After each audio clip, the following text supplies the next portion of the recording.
any longer. Good morning, Kevin. Hey, good morning, Shannon. Happy holidays, my friend. Same to you, Oliver. Yes, and many happy returns to you and the entire family. International Day of and for persons, people with disabilities, that happens tomorrow. Let's celebrate from now. My good man. What's happening for tomorrow's observance? Well, tomorrow, International Day of Persons with Disabilities, is promoting the rights and well-being of persons with disabilities. The theme for this year, Transformative Solutions for Inclusive Development, Disability at every level of society and development, should echo and raise awareness of the situation of persons with disability in all aspects of political, social, economic, cultural life, and will help in fueling an accessible and equitable world by having persons with disabilities engage in making decision-making. Ah, nice. It's important for us to set a day aside annually, well, more than a day, but this particular day highlights the challenges. It also highlights the contribution and the role that disabled people play in societies, correct? Yes.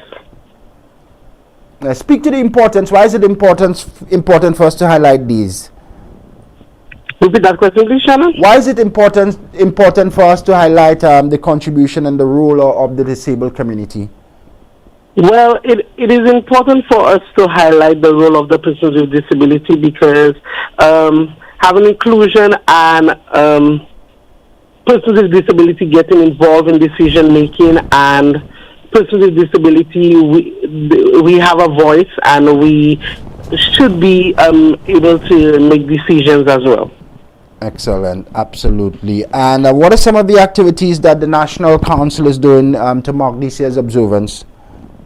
Well, with the onset of COVID, we have to take extreme caution on mass crowd events, given the vulnerability of our members due to COVID. So our focus on projects which are ongoing and will roll out in 2023. The Board of NCPD has been working in resilience on climate agriculture training and projects such as aquaponics for our donors, such as the Global Environment Committee's Massive Stores and Lucilec, who has come on board to help us implement training projects on climate resilience with persons with disability and will generate employment for our members. Nice. Throughout the years, we have continued to manufacture prosthetic legs for St. Lucia, and very excited to announce we have been receiving clients outside of St. Lucia. Most recently, we had a teenager from Green Leader who was successfully featured with a prosthetic leg at our center. Hold on for me, Kevin. Hold on. Yeah. That's breaking news that you're giving us here. The National Council of and for Persons with Disabilities is now in a position to export prosthetic legs.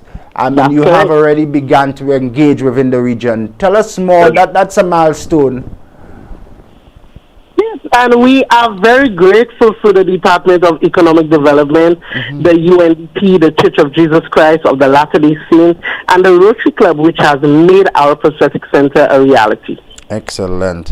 And the prosthetic center, tell our viewers, if they don't know, it's a lot of St. Lucian disabled people with the skill who actually build and put together these prosthetic legs, correct? Yes, and prosthetic leg users as well. Our members have been trained on how to, they have been undergoing training and on how to manufacture and implant these prosthetic legs as well. Nice. And you were telling us about the young man within the region who has been successfully fitted. What's the plan to grow that opportunity for export within the region to service our brothers and sisters next door? Well, we have an open door policy, and with anybody who needs the help, they contact the National Council for Persons with Disability, and we won't hesitate to help those persons. Nice, Kevin. Open door policy if you require the service, and I want to congratulate the team for the strides that you would have made in recent times. You were recently trained to put together the prosthetic legs, and now you're in a position to offer the service regionally as well. Tell us about some of the other successes that the disabled community would have registered here in St. Lucia over the past decades. Well, over the past decade, we have had our annual distribution through the Church of Jesus Christ of the Latter-day Saints of high-quality wheelchairs, crutches, and walkers. That initiative was held at the City Town Hall. Yes. And the Church of Jesus Christ has been happy with the success and the results.